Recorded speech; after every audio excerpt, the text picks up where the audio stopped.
Buddha, or Buddha Gautama, also known as Shakyamuni Buddha, was a great spiritual master from ancient India.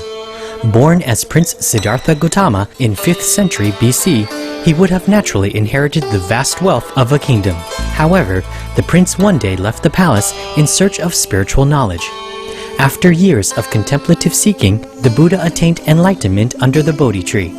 He then shared the merits of his practice by providing a method for other sentient beings to be freed from the cycle of death and rebirth.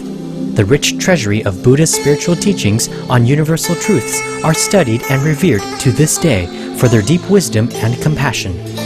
Today, we would like to share with you the sage teachings of the Buddha, excerpts of Chapter 4 of the Sutra of the Lotus of the Wonderful Dharma, also known as the Lotus Sutra.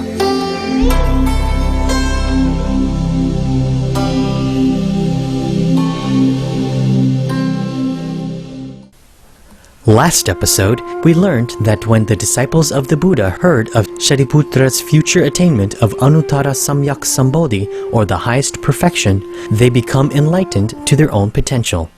Now, in this sutra, the Buddha expounds only the one vehicle, and in the past, when in the presence of the Bodhisattvas he disparaged the voice hearers as those who delight in a lesser doctrine, the Buddha was in fact employing the great vehicle to teach and convert us. Therefore, we say that though originally we had no mind to covet or seek such a thing, now the great treasure of the Dharma King has come to us of its own accord. It is something that the sons of the Buddha have a right to acquire, and now they have acquired all of it. In this episode, Mahakashyapa poetically retold the parable of the wealthy man's long-lost son who had degraded himself to a lowly position in life, as a way to further demonstrate his understanding of the significance of the Buddha's teaching.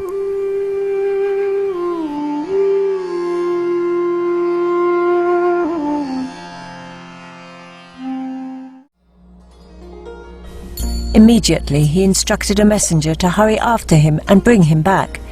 The impoverished son, crying out in terror, sank to the ground in distress. "This man has seized me and is surely going to put me to death. To think that my search for food and clothing should bring me to this." The rich man knew that his son was ignorant and self-abasing.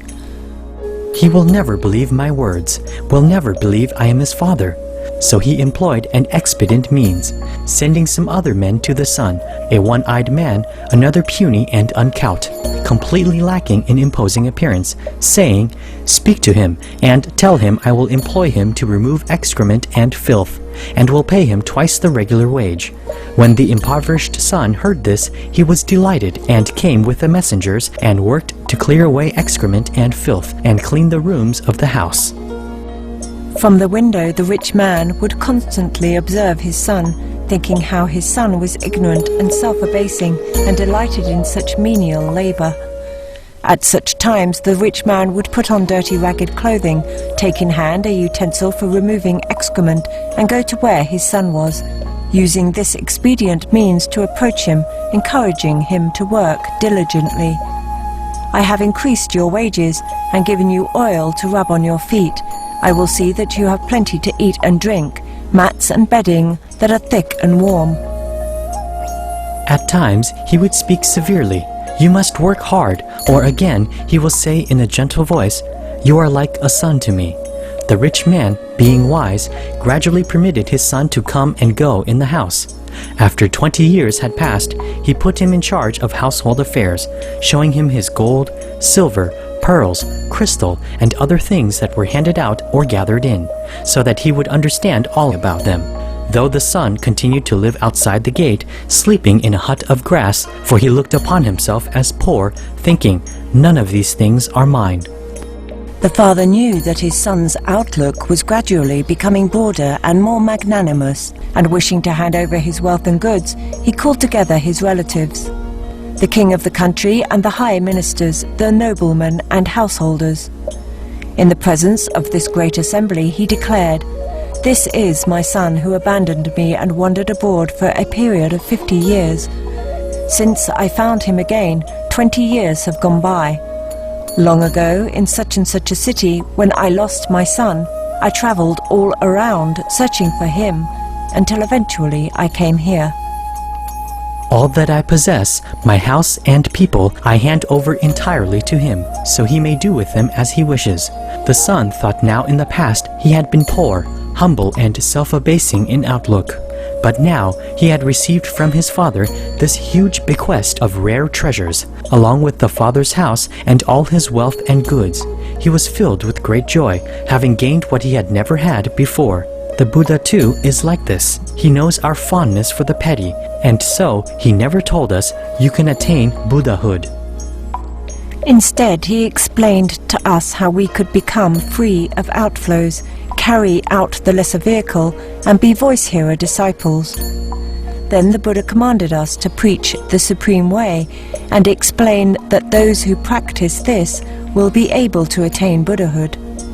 We received the Buddha's teaching and for the sake of the great Bodhisattvas made use of causes and conditions, various smiles and parables, a variety of words and phrases to preach the unsurpassed way. When the sons of the Buddha heard the Dharma or true teaching through us, day and night they pondered, diligently and with effort practicing it. At the time, the Buddha bestowed prophecies on them, saying, "In a future existence, you will be able to attain Buddhahood." The various Buddhas, in their Dharma of the secret storehouse, set forth the true facts for the sake of Bodhisattvas alone. It is not for our sake that they expound the true essentials.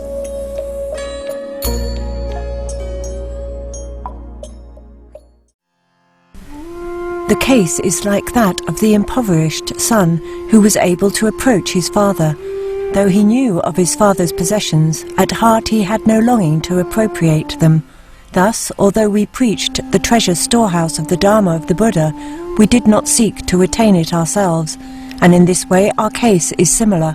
We sought to wipe out what was within ourselves, believing that was sufficient. We understood only this one concern and knew nothing of other matters. Though we might hear of purifying the Buddha lands, of teaching and converting living beings, we took no delight in such things.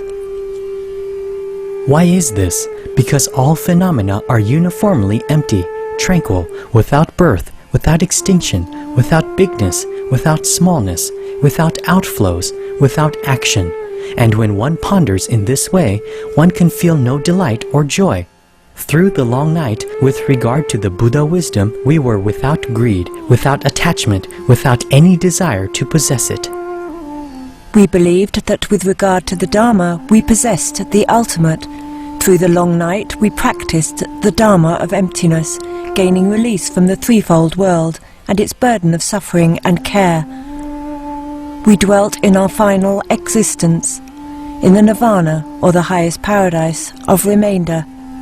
Through the teaching and conversion of the Buddha, we gained a way that was not vain, and in doing so we repaid the debt we owed to the Buddha's kindness. Although for the sake of the Buddha's sons, we preached the Dharma of the Bodhisattva, urging them to seek the Buddha way. Yet we ourselves never aspired to that Dharma or true teaching. We were thus abandoned by our guide and teacher because he had observed what was in our minds. From the first, he never encouraged us or spoke to us of true benefit. He was like the rich man who knew that his son's ambitions were lowly and who used the power of expedient means to soften and mold his son's mind so that later he could entrust to him all his wealth and treasure. The Buddha is like this, resorting to a rare course of action. Knowing that some have a fondness for the petty, he uses the power of expedient means to mold and temper their minds, and only then teach them the great wisdom. Today we have gained what we never had before. What we previously never hoped for has now come to us of itself. We are like the impoverished son who gained immeasurable treasure. World-honored one, now we have gained the way, gained its fruit. Through the Dharma of no outflows we have gained the undefiled eye. Through the long night we observed the pure precepts of the Buddha, and today for the first time we have gained the fruit, the recompense. In the Dharma, or true teaching, of the Dharma King we have long carried out Brahma practices. Now we obtain the state of no outflows, the great unsurpassed fruit. Now we have become voice hearers in truth, for we will take the voice of the Buddha way and cause it to be heard by all. Now we have become true arhats, for everywhere among the heavenly and human beings, devils and brahmas of the various worlds, we deserve to receive offerings. The world-honored one, in his great mercy, makes use of a rare thing, in pity and compassion, teaching and converting, bringing benefit to us. In numberless millions of kalpas, or cycles of ages, who could ever repay him? Though we offer him our hands and feet, bow our heads in respectful obeisance, and present all manner of offerings, none of us could repay him. Though we lift him on the crown of our heads, bear him on our 2 shoulders, for kalpas, or cycle of ages. Numerous as Ganges sands, reverence him with all our hearts. Though we come with delicate foods, with countless jewelled robes, with articles of bedding, various kinds of potions and medicines, with sandalwood and all kinds of rare gems, construct memorial towers, and spread the ground with jewelled robes. Though we were to do all this by way of offering for kalpas, or cycle of ages, numerous as Ganges sands, still we could not repay him. The Buddhas possess rarely known, immeasurable, boundless, unimaginable great transcendental powers, free of outflows, free of action. These kings of the doctrines, for the sake of the humble and lowly, exercise patience in these matters. To common mortals, attached to appearances, they preach in accordance with what is appropriate. With regard to the Dharma, or true teaching, the Buddhas are able to exercise complete freedom. They understand the various desires and joys of living beings, as well as their aims and abilities, and can adjust to what they are capable of, employing innumerable similes to expound the Dharma, or true teachings, for them. Utilizing the good roots laid down by living beings in previous existences, distinguishing between those whose roots are mature and those whose roots are not yet mature, they exercise various calculation, discriminations and perceptions, and then take the one vehicle way, and in accordance with what is appropriate, preach it as 3.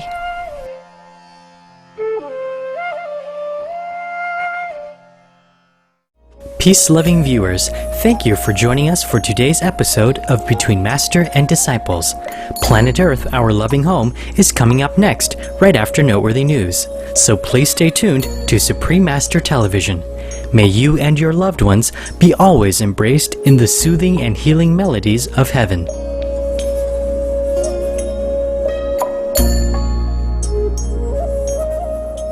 For more details, please visit www.suprememastertv.com/BMD.